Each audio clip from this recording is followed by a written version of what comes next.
anything.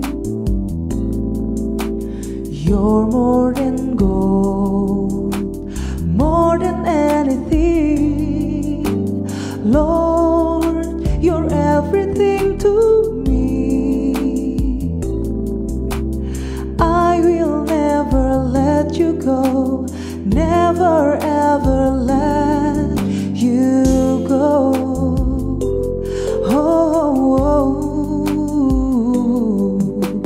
Lord, you're more than anything. You're more than gold, more than anything.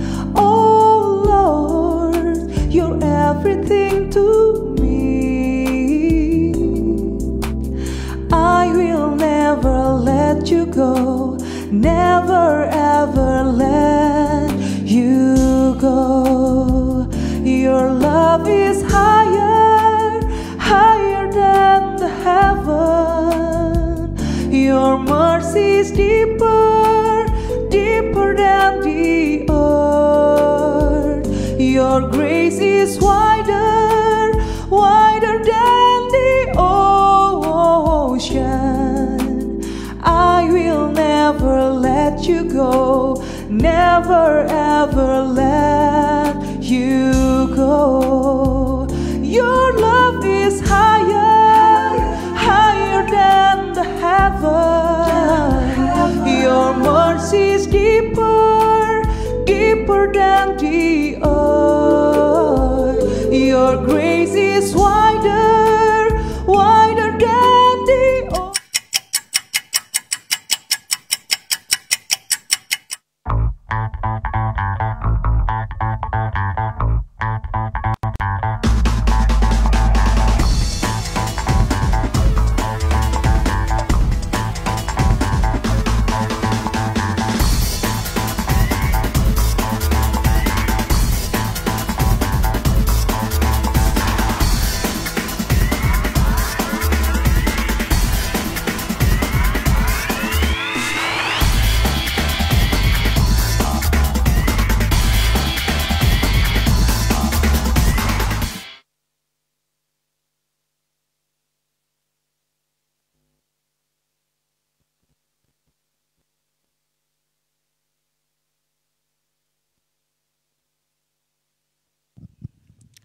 Haleluya. Shalom Bapak Ibu Saudara yang terkasih.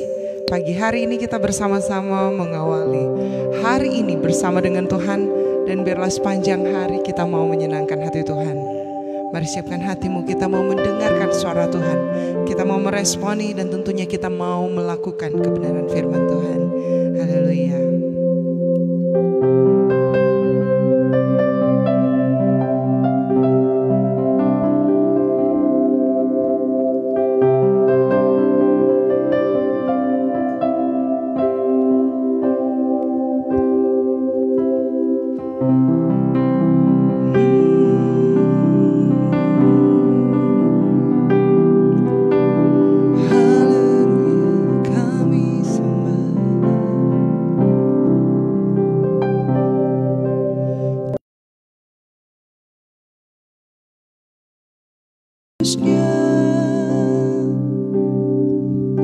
Saat umat mencari wajahnya, berseru, berdoa, bersujud menyembah dan menikmati kehadirannya. Tuhan mau dekat dengan umatnya yang datang dengan segenap hatinya, berseru, berdoa, bersujud menyembah dan menikmati kehadirannya.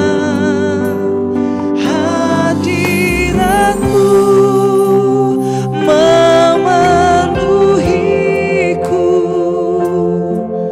hadirat kudusmu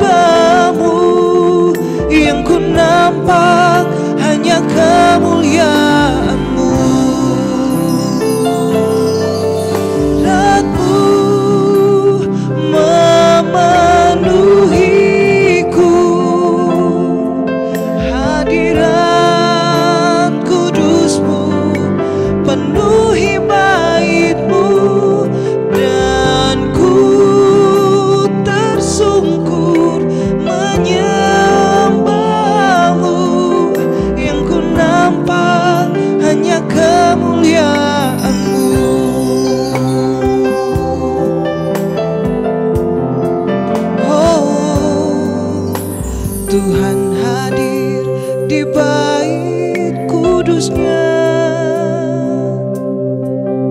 saat umat mencari wajahnya, berseru, berdoa, bersujud menyembah dan menikmati kehadirannya. Tuhan mau dekat dengan umatnya, dan dengan segenap hatinya berseru, berdoa, bersujud menyembah dan menikmati kehadirannya. Hadiratmu memenuhiku, hadirat kudusmu penuhi baitmu, dan ku tersungkur menyembahmu. Yang ku nampak hanya kemuliaanmu. Oh, hadiratmu memenuhiku,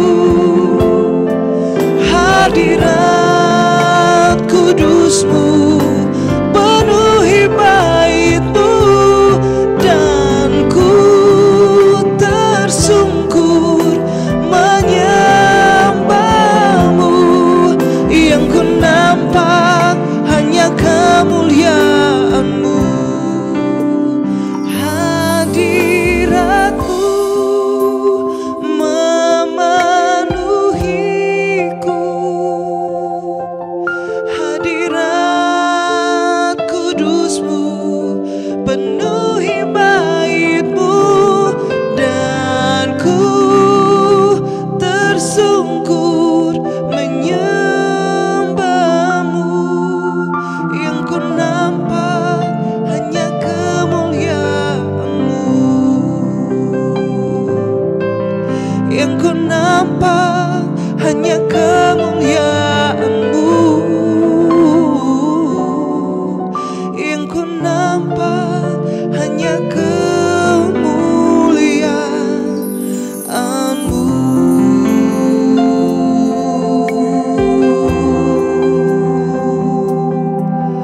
Hadiratmu penuhi kami,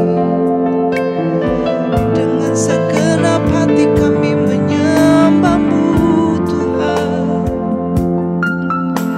Terima kasih, sungguh hati kami bersyukur. Terima kasih Tuhan.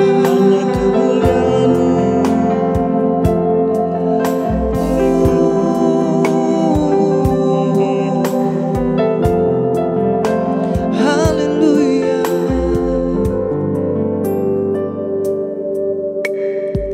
Segala pujian syukur bagimu,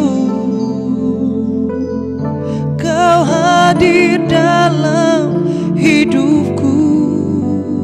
Kini ku datang sujud di hadapanmu, memujimu, menyembahmu. Yesus, ku menyembahmu. Segala pujian syukur bagimu, Kau hadir dalam hidupku. Kini ku datang sujud di hadapanmu, memujimu, menyembahmu. Yesus, ku menyembahmu.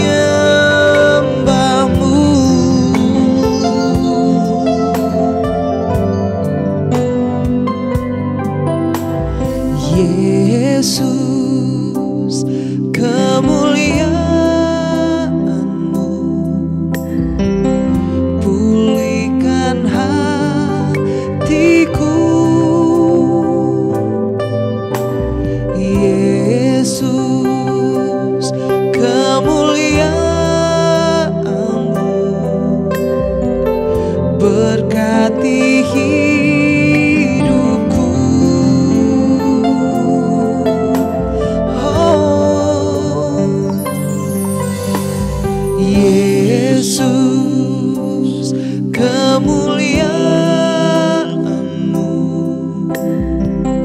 Pulihkan hatiku, oh Yesus, Yesus, kemuliaan-Mu. Berkati hidupku, segala pujian syukur bagimu. Kau hadir dalam hidupku, kini ku datang sujud di hadapan-Mu, memuji-Mu, menyembah-Mu. Yesus, ku menyembah-Mu. Segala pujian,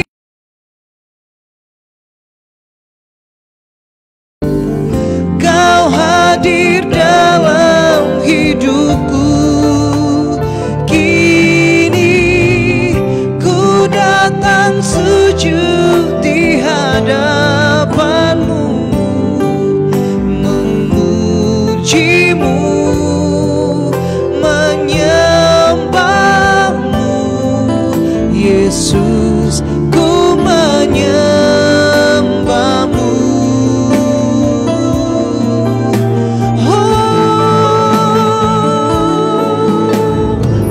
Segala pujian syukur bagimu.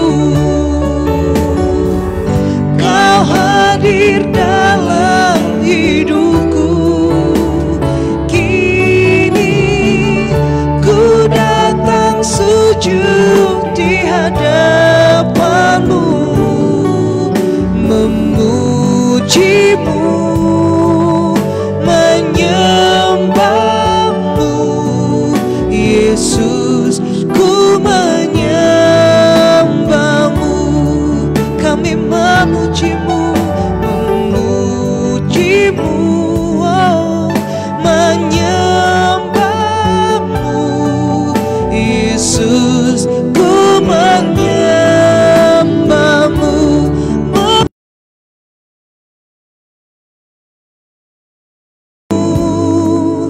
menyembah-Mu. Yesus, ku menyembah-Mu.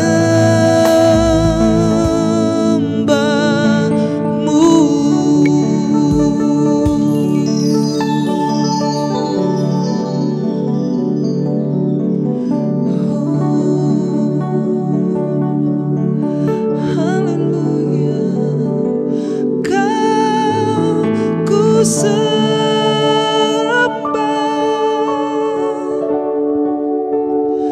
Kau ku sembah,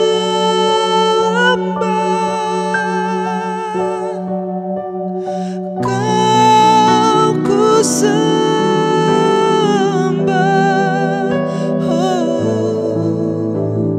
oh Tuhan. Mari bersama sembah Tuhan. Kau ku sembah,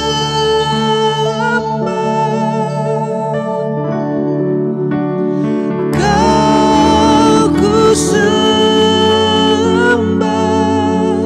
kami sembah. Kau ku sembah,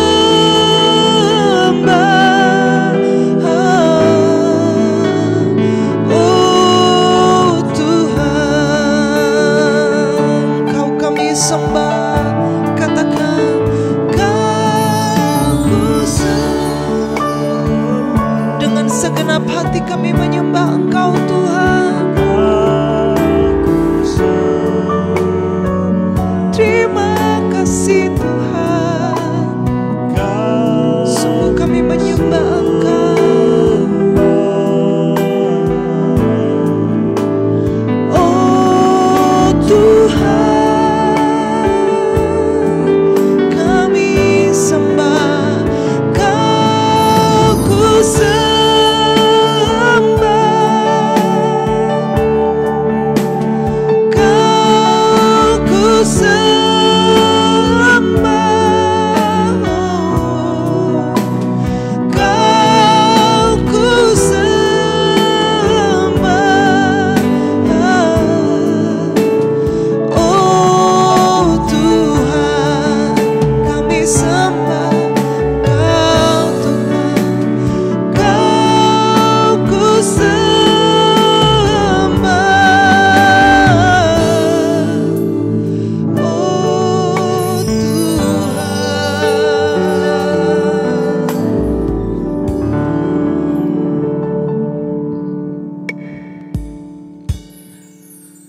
Selamat pagi, shalom Bapak Ibu Saudara semuanya dimanapun kita berada. Pagi hari ini kita bersyukur Tuhan memberikan kepada kita kesehatan, kekuatan, semangat untuk kembali disatukan dalam persekutuan yang indah Deeper Every Morning with Sema. Dan pagi hari ini ada bersama dengan kita hambanya Bapak Pendeta Judika Sialoho, gembala dari Igrea yang ada di Serpong dan Bekasi, yang akan bagian renungan bagi kita semua Bapak Ibu. Terima kasih Pastor untuk waktunya, kami persilahkan. Tuhan Yesus mengasihi kita semua.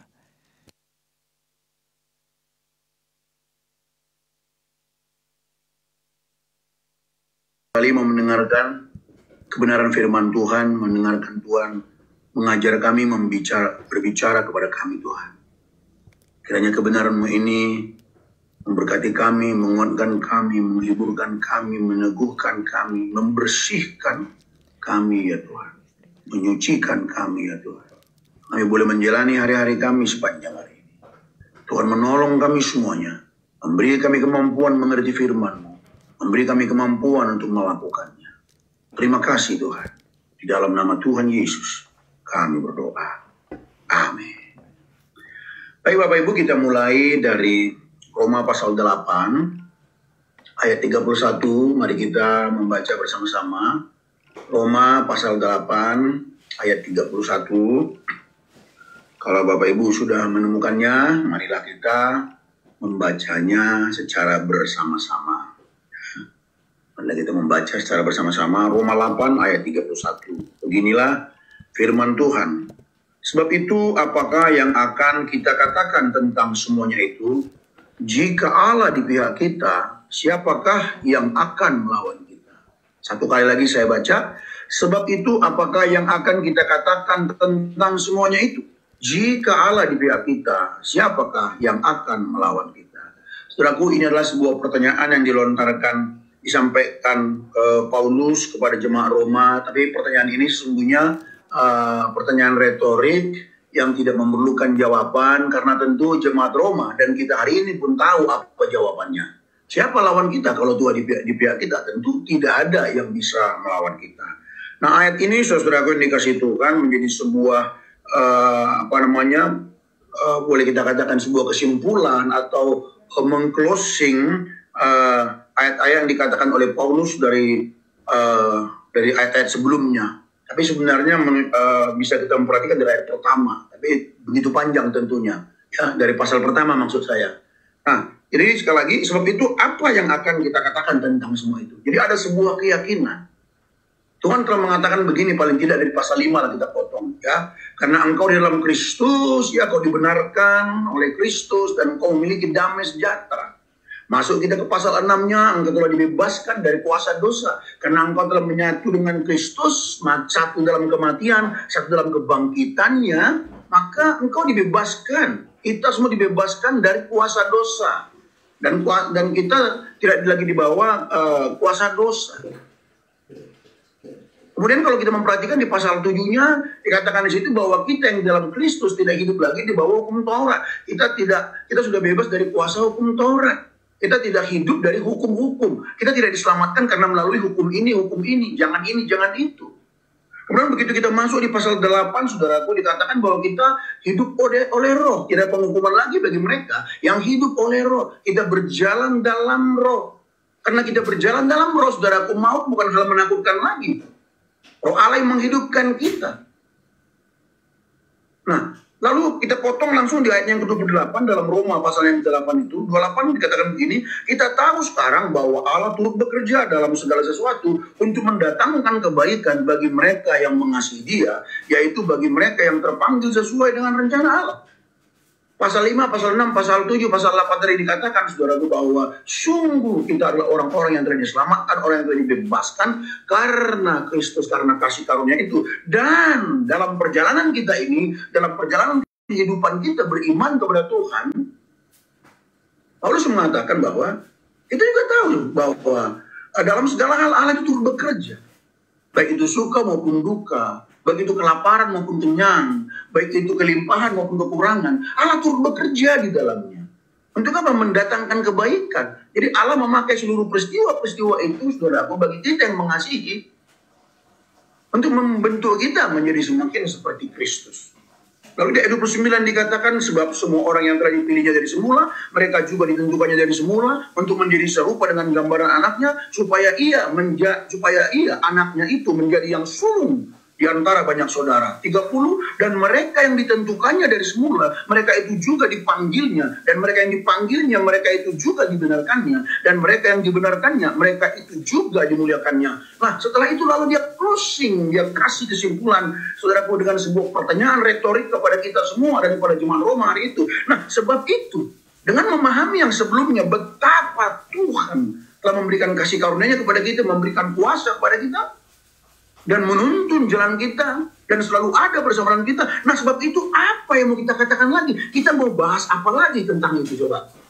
Bukankah itu merupakan sebuah kecukupan yang Tuhan berikan kepada kita? Nggak ada yang kurang, kata Tuhan.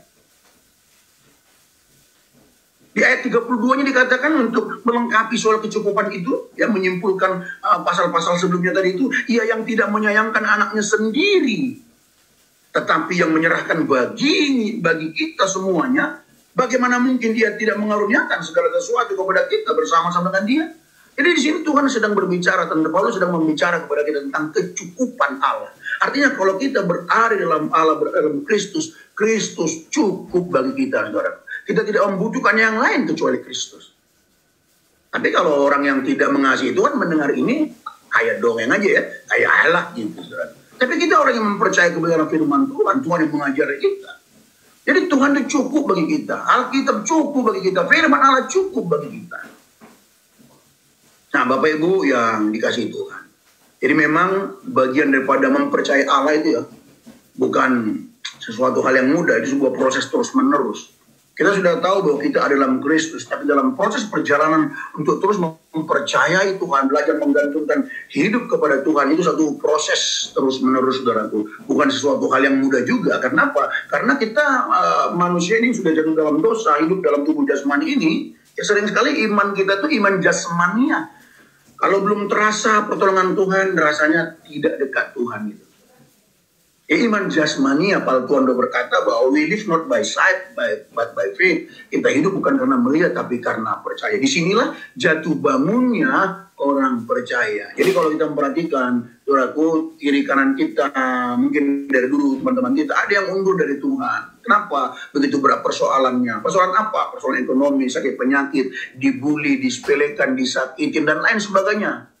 Nah, saudara juga dalam pelayanan gereja, mungkin sebagai gembala, atau sebagai jemaat, atau sebagai pekerja, selalu ada aja saudara itu membuat saudara itu bisa tarik nafas panjang. Nah, kalau kita tidak mengerti kecukupan Allah ini, kalau kita tidak memahami kebenaran firman saudara itu, tidak heran kalau ada orang mundur saudara indikasi itu. Nah, hari ini kita perhatikan dalam waktu kita yang terbatas ini. Sebab itu apa yang kita katakan tentang semuanya itu? Tentang semua apa? Semua yang tadi kita telah ringkaskan dari pasalnya yang kelima itu. Lalu dikatakan, kalau Allah di pihak kita, siapa lawan kita? Siapa yang menjadi lawan kita kalau Allah di pihak kita, saudaraku? Tidak ada yang bisa melawan kita. Tapi pertanyaan kita, Allah yang mana ini? Kan gitu.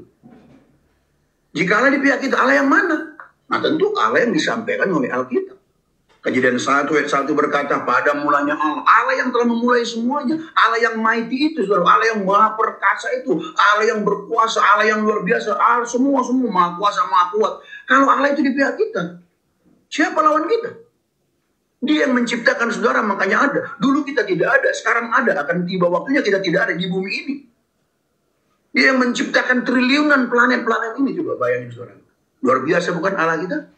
Hanya dengan berfirman dia mencipta. Luar biasa. Tapi ada satu catatan Alkitab yang bagi saya, itulah yang membuat Tuhan itu luar biasa, saudaraku. Di atas seluruh kuasanya yang luar biasa itu. Apa itu? Keberaniannya menjadi manusia bagi saya. Itu hal yang membuat saya kagum dengan Tuhan. Dia Allah yang tak terbatas. Dia rela jadi terbatas, saudaraku. Itu sebuah penyangkalan diri yang sempurna. Coba bayangin.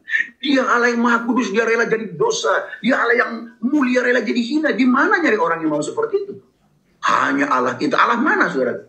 Jadi dia bukan hanya maha kuasa, tapi kasih. Kasihnya itu bukan sekedar perkataan. Tapi dinyatakannya. Dia yang tak terbatas. Jadi terbatas untuk apa? Untuk keselamatan kita. Bukan untuk diri. Untuk kebaikan kita. Ya tentu semua berpulang bagi kemuliaan Tuhan. Tapi dia lakukan, saudaraku, untuk saudara dan saya. Nah Allah seperti ini di pihak kita. Coba pikirkan. Siapa yang bisa melawan kita? Nggak ada yang bisa. Saudaraku ini kasih itu. Putra tunggalnya dia berikan. Ketika dicatat di ayat 32 putra tunggalnya dia berikan. Itu sedang mengatakan Bapak Ibu bahwa nggak ada yang disisakan Tuhan. Dia yang tidak menyayangkan. Artinya apa? Dia yang tidak menyisakan. He that spare not his own son. Nggak ada yang disisakan, saudara. Semua dia berikan. Stok sorga, saudara, semua diberikan demi menyelamatkan kita.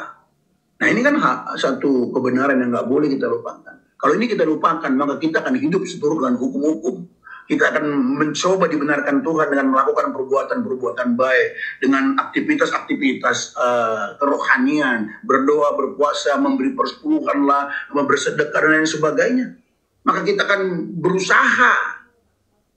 Dan itu akan gagal karena perbuatan baik minus kasih karunia Allah. Itu semua sebuah kelelahan, saudara. Itu semuanya kelelahan. Nah inilah kasih karunia Allah yang dia berikan kepada kita. Jika ia di pihak kita, siapa lawan kita? Nah coba kita perhatikan lagi satu kata lagi, yaitu di pihak. Tadi jika Allah di pihak kita, Allah yang mana sudah kita jelaskan. Nah kata di pihak, apanya kata di pihak? Kata di pihak di sini berarti Tuhan sendiri berada di pihak kita. Kenapa sampai Tuhan bisa berada di pihak saudara dan saya? Kan begitu. Kenapa sampai Tuhan bisa berada di pihak kita? Karena dia yang memutuskan berada di pihak kita. Sebenarnya kita sudah terpisah dengan Tuhan. Karena manusia jatuh dalam dosa, kita sudah terpisah dengan dia. Tapi dia tidak pernah merancang kebinasaan kepada kita. Itulah sebabnya ia memutuskan dirinya, memutuskan datang dari surga dan berada di pihak kita. Dia berkata, anakku, aku di pihakmu. Kalau nggak pantas kita terima itu kasih karunia itu, saudara. Jadi Allah sendiri yang memutuskan. Jadi bolehlah kita sebutkan ini, kata di pihak ini menunjukkan kepada komitmen perjanjian Allah. Yang saya lihat ada Pak Pastor Winter kan? Kalau saya pakai Pastor Winter. Tuhan datang kepada Pastor Winter dan dia merangkul Pastor Winter. Pastor Winter, aku di pihakmu. Pernahkah Pastor Winter? Pernahkah Pak Jayadi? Pernahkah kita semua meminta? Gak ada, dia sendiri yang memutuskan datang dari surga dan bersama dengan kita. Dia ada di pihak kita. Allah sendiri merelakan dirinya di pihak kita. Allah sendiri yang mengikatkan dirinya, saudaraku. Allah yang mengikatkan dirinya dengan kita. Tapi kita suka berusaha melepaskan ini. Karena kita nggak mau diatur oleh Tuhan. Karena bagi kita sangat menyakitkan mungkin hidup seturut dengan kebenarannya. Aduh nggak enak, dibatasin seperti dipenjara oleh Tuhan ini kan gitu. Padahal sebenarnya kalau kita melakukan kebenaran-kebenaran Tuhan atau hukum-hukum Tuhan, saudaraku, sebenarnya itu bukan sebuah penjara. Itu sesungguhnya sebuah kemerdekaan yang sejati. Ketika orang bebas melakukan dosa, sesungguhnya dalam penjara dia nggak ada damai sejahtera. Tapi ketika kita melakukan kebenaran firman Tuhan, itu bukan penjara. Tapi sering sekali orang Kristen merasa terpenjara. Aduh ikut Tuhan nih ke gereja, jangan ini, jangan itu, mesti begini. Aduh terpenjara, capek deh gitu. Nah saudara-saudaraku ini kasih Tuhan salah. Ketika kita dengan tekun, dengan setia mau belajar melakukan firman, itulah kemerdekaan yang sejati. Kalau saudara nggak percaya, coba aja lakuin. Nanti saudara senyum-senyum sendiri dan bersuka cita. Dan kita memperoleh kekuatan. Iya Bapak Ibu, nggak ada kemerdekaan sejati selain melakukan kebenaran firman Tuhan.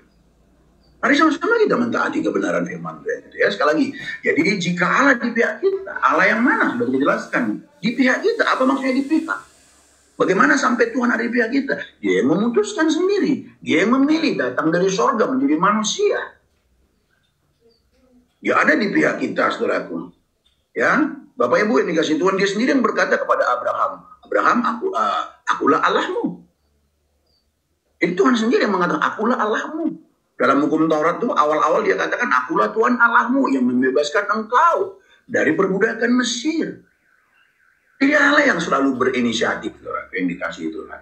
Ya, nah kalau saya tambahkan lagi, jadi Allah itu sebenarnya waktu dia mengikatkan dirinya kepada kita, waktu Allah itu di pihak kita, sebenarnya Allah itu mengambil risiko, saudara. Iya. Nah, saya sebut satu nama lagi ya, saya lihat di sini. Ketika Allah itu mengikatkan dirinya kepada Pak Cahya Ibrahim, kepada Pak Siso, sebenarnya kepada saya, sebenarnya Tuhan sedang mengambil risiko sebenarnya. Karena semua kita, saudaraku, Kenapa Tuhan mengambil risiko? Saya katakan, karena kita semua bisa seperti Yudas. Kita semua punya potensi seperti Yudas. Tusuk Tuhan Yesus dari belakang. Tapi diambil risiko itu kenapa? Love, itulah kasih. Coba kita pikirkan bersama, saudara. Itulah kasih. Demi menyelamatkan, dia ambil risiko, Bapak Ibu. Nah, sekali lagi, jika Allah yang besar, Allah pencipta, maha kuasa, bijaksana, Allah yang maha kasih itu di pihak kita, siapa lawan kita? Paulus mengajak kita, pikirlah baik-baik anakku, kata Tuhan. Coba pikir, jemaat Roma, jemaat Tuhan yang hadir ini, coba kita pikirkan. Jika Allah itu di pihak kita, Allah yang sudah kita jelaskan tadi di awal, ada di pihak kita, coba pikir baik-baik, siapa yang bisa mengalahkanmu? Paulus dengan tegas berkata, tidak ada yang bisa melawan. Dengan kalimat begini, ayat 33, siapa yang akan menggugat orang-orang pilihan Allah? Ayat 33 ya, Allah yang membenarkan mereka, siapakah yang akan menghukum mereka? Kristus Yesus yang telah mati, bahkan lebih lagi, yang telah bangkit, yang duduk di sebelah kanan Allah, yang malah menjadi pembela bagi kita. Nih, lengkap kan? Karya Tuhan Yesus itu. Lalu 35, siapa yang akan memisahkan kita dari kasih Kristus? Penindasan, kesesakan, penganiayaan, kelaparan, ketelanjangan, bahaya, atau pedang? Nggak ada. Jadi harusnya nggak ada yang bisa lawan kita. Kalau kita memahami ini semua, dan kita berjalan bersama dengan Tuhan, saudara biar di pihak kita, harusnya kita nggak KO. Saudara sedang mengalami sakit, penyakit belum sembuh, penderitaan sebesar apa, saudaraku? Penindasan kah, penganiayaan kah, kelaparan kah, ketelanjangan kah? Seharusnya nggak ada yang goyah. Tapi kalau goyah, pikirkan baik-baik, kata Paulus. Kalau engkau goyah, kalau kau putus asa, pikirkan baik-baik. Pengenalanmu akan Allah, pengenalanmu akan kasih karunia-Nya. Teruslah belajar, terus tingkatkan. Karena semakin engkau mengenal aku, kata Tuhan, kau semakin mengenal kasih karunia-Ku. Engkau semakin tangguh, engkau semakin kuat, dan engkau semakin mengenal dirimu. Itu yang dimaksud oleh Paulus. Ya. Jadi jika Allah di pihak kita, siapa lawan kita? Pikirkan. Aduh, pikirkan, gak ada yang bisa melawan kita, kata Paulus, saudaraku yang dikasihi Tuhan. Ayat 37, makanya bisa disimpulkan ayat 37. Ayat 37 disimpulkan oleh Paulus begini. Tetapi dalam semuanya itu, kita lebih daripada orang-orang yang menang oleh Dia yang telah mengasihi kita. Paulus berani mengklaim kan, bahwa kita itu lebih dari pemenang, asal kita ikutin. Makanya Paulus dengan runut dari doktrinal dari pasal 1 kan. Oh, pasal 1, pasal 2, pasal 3, pasal 4, pasal 5, pasal 6, pasal 7, pasal 8. Lalu pada ayat 31 dia membuat sebuah kesimpulan dengan sebuah pertanyaan retorik itu. Jadi Bapak Ibu yang terkasih, itulah iman yang teguh itu sebenarnya. Namun dalam perjalanan kehidupan kita, banyak sekali saudara hal-hal yang mencoba membuat kita menjadi lemah. Bagian kita apa? Bagian kita menurut saya hanya satu, yaitu terus bertumbuh. Kalau saya mengutip perkataan Petrus begini, perkataan Petrus 2 Petrus 3:18 begini saudara ya. Tetapi bertumbuhlah dalam kasih karunia dan dalam pengenalan akan Tuhan dan juru selamat kita Yesus Kristus. Baginya kemuliaan sekarang dan sampai selama-lamanya. Ini menjadi bagian kita. Jadi ketika kita digoncang oleh apapun, pilihan kita hanya satu. Mari kita terus makin mengenal Tuhan, makin mengenal kasih karunia-Nya. Semakin kita mengenal Tuhan, saudaraku, semakin kita mempercayai Dia, semakin kita bergantung kepada Dia, semakin kita mengalami satu kepastian, saudaraku yang dikasih Tuhan. Kalau kita semakin merosot pengenalan kita akan Tuhan, itu membuat kita semakin lemah. Kenapa? Karena natur dosa kita ini, kedagingan kita ini, Bapak Ibu, dia lebih mudah untuk terseret. Lebih mudah untuk terseret karena kenikmatan kita sudah mulai kita arahkan, kesukaan kita sudah mulai kita arahkan ke tempat yang lain. Jadi apa yang kita sukai itu yang akan menggerakkan kita. Kita digerakkan oleh kesukaan-kesukaan kita.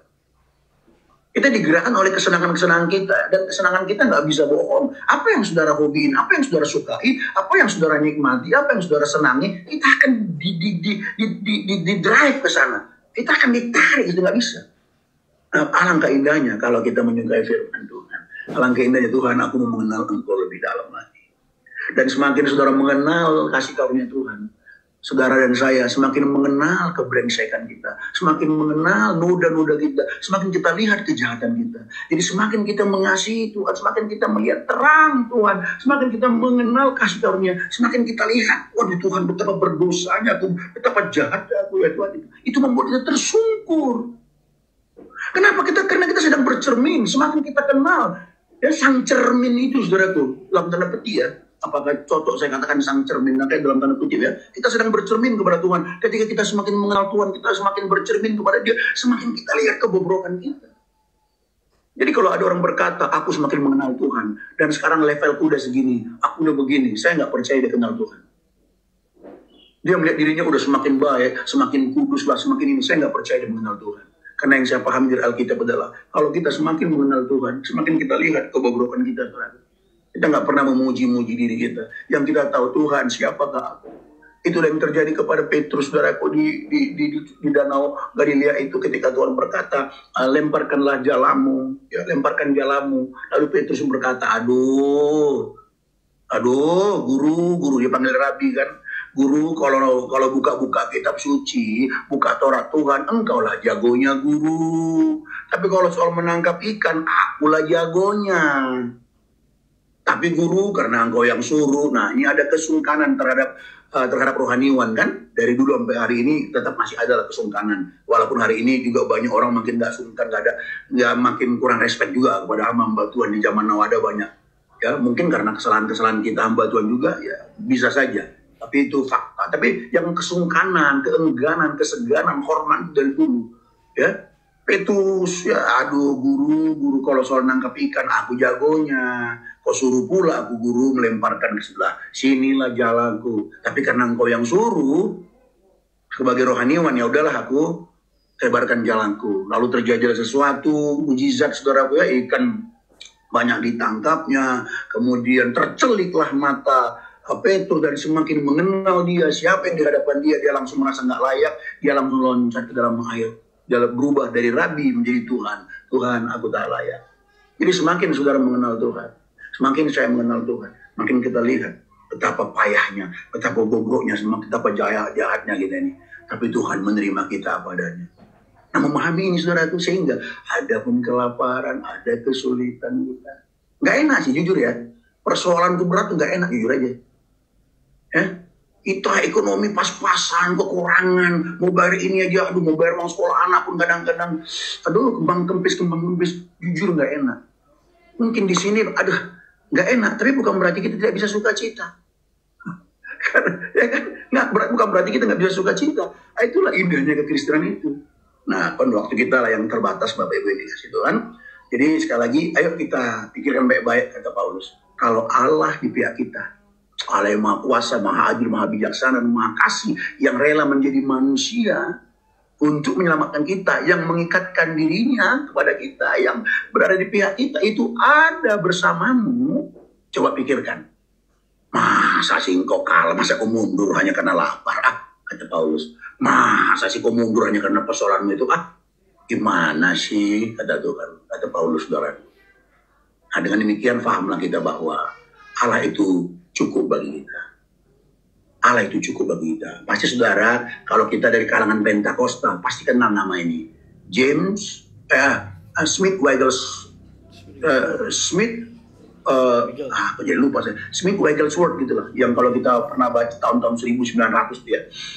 Kalau ada orang sakit, di mana sakitnya? Di perut, di tumbuknya. Oh, di tumbuk pula, di pukulnya saudara ke perutnya. Udah, in Jesus name, terjadi mujizat. Dia bilang apa? Dia bilang ini, bagiku, Alkitab firman Allah cukup bagiku. Aku tidak butuh yang lain. Kalau ada firman Allah bagiku, aku menghidupi firman Allah, itu cukup bagiku. Dan saya setuju itu. Jadi, kesimpulan daripada firman Tuhan yang kita dengarkan hari ini adalah sedang mengajarkan kepada kita bahwa Allah itu cukup bagi kita. Yuk kita kendalikan pikiran kita, biarlah hanya firman Tuhan yang mengendalikan pikiran kita, yang mengisi pikiran kita, saudaraku ya. Jangan sampai pikiran kita diisi oleh hal-hal yang lain. Itulah membuat kita lemah. Sehingga jangankan aniaya, saudaraku ya, jangankan penderitaan berat, penderitaan ringan pun bisa membuat kita jauh dari Tuhan. Nah, kiranya kebenaran firman Tuhan, renungan firman Tuhan pagi ini memberkati kita semuanya. Tuhan Yesus memberkati. Amin. Kembalikan kepada Pak Winter.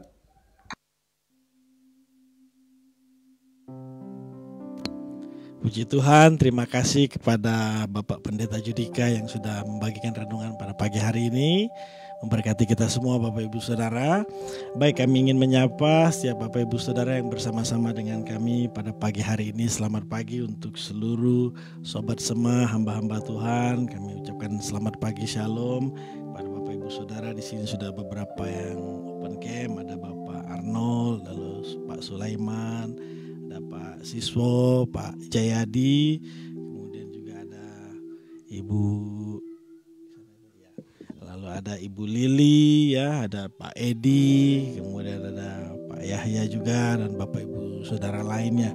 Kami ucapkan selamat pagi Shalom juga untuk seluruh jemaat Tuhan dan CNC Family yang menyaksikan melalui Facebook maupun YouTube secara live maupun setelahnya. Selamat pagi untuk Pak Santo, lalu ada Pak Indria Guntarayana, Pak Leonard Jason, lalu ada Pak Leo Kesek dan Ibu, Pak Arif dan Ibu sekeluarga, lalu Pak Miming dan Ibu, Pak James Masih dan Ibu sekeluarga, lalu ada Pak Suranta dan Ibu sekeluarga juga, ya Bapak Ibu yang biasa ikut menyaksikan, namun mohon maaf tidak di sini. Percayalah setiap kita adalah orang-orang yang dikasihi Tuhan. Mari kita tutup di prayer every morning pagi hari ini.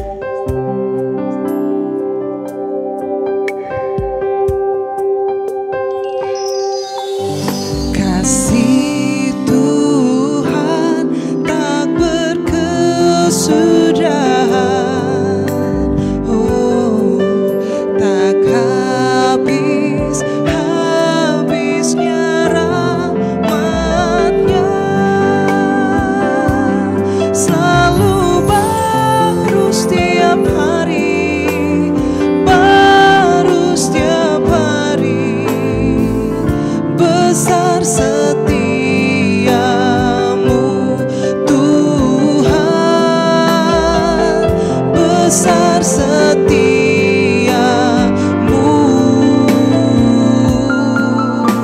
oh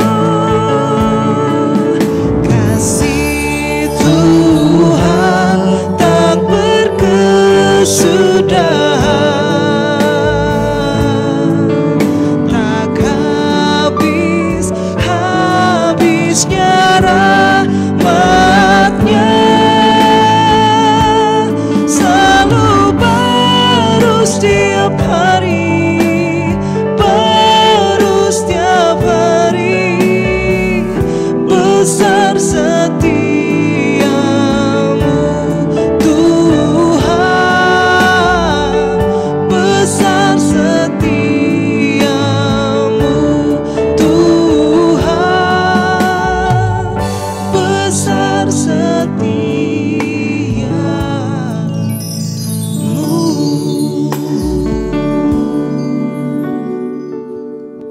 Bila Allah di pihak kami, tidak ada lawan kami.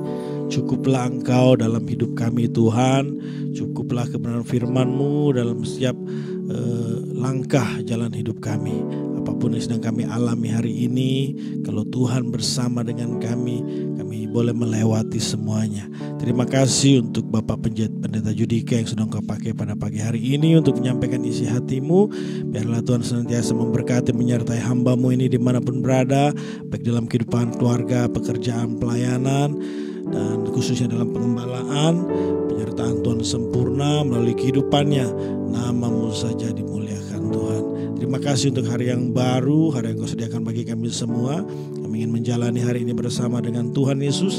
Tidak ada hal yang perlu kami takutkan dan khawatirkan, sebab Engkau Allah Immanuel, Allah yang menyertai kami sampai pada kesudahannya. Apapun yang menjadi bidang profesi pekerjaan pelayanan kami, bersama dengan Tuhan Yesus kami cakap menanggung segala sesuatu. Kami satu hati berdoa untuk keluarga jemaat Tuhan yang sedang sakit saat ini, untuk Pak Santo, Ibu Jayadi, untuk saudara kami lainnya juga Tuhan yang istri dari Pak Yahya. Tuhan, kami berdoa Tuhan Yesus, Biarlah jamahan tangan-Mu yang ajaib itu menyembuhkan dalam nama Yesus. Mengangkat setiap sakit, penyakit, digantikan dengan tubuh yang sehat, sehingga dengan tubuh ini kami kembali memuliakan, menyenangkan hati-Mu. Kalau ada yang berbeban berat, letih lesu karena persoalan, tantangan, masalah hidup, biarlah Tuhan memberikan pada kami kekuatan hikmat-Mu melalui Roh Kudus yang tinggal dalam diri kami. Roh yang lebih besar dari roh yang ada dalam dunia ini, yang memampukan kami, menolong, memberikan semangat, sukacita kepada kami untuk melewati segala sesuatu. Kami percaya Tuhan yang memberikan jalan keluar, jawaban doa indah pada waktunya. Terlebih dari semuanya, biarlah Roh Kudus pimpin kami untuk semakin hidup takut akan Tuhan, semakin mengasihi Tuhan dan sesama, hidup dalam kebenaran dan kasih-Nya Tuhan. Terima kasih Tuhan Yesus. Sebelum kami berpisah, kami percaya Engkau memberkati kami semua. Bapak Ibu Saudara, terimalah berkat Tuhan. Wajah-Nya menyinari kita dengan kasih karunia, tangan-Nya yang kuat menuntun menyertai kemanapun kita pergi, sehingga apa yang kita kerjakan dibuatnya berhasil dan beruntung. Nama Yesus Tuhan dimuliakan. Kekasih Tuhan, anak Bapa yang dikasihi, murid Kristus yang sejati, terimalah berkat Tuhan, sukacita, damai, sejahtera, persekutuan yang semakin intim dengan Roh Kudus sampai Tuhan Yesus datang kedua kali menjemputmu. Percayalah hidupmu semakin serupa seperti Kristus, bertanggung jawab hidup, merindukan langit baru, bumi baru. Kami terima berkat-Mu Tuhan di dalam nama Tuhan Yesus yang sudah diberkati, siap jadi berkat bersama kita, katakan amin. Terima kasih Pak Pendeta Judika, terima kasih Bapak Ibu Saudara. Sampai bertemu besok pagi. Tadi Yesus mengasihi kita semua. Shalom. Sama-sama tulang.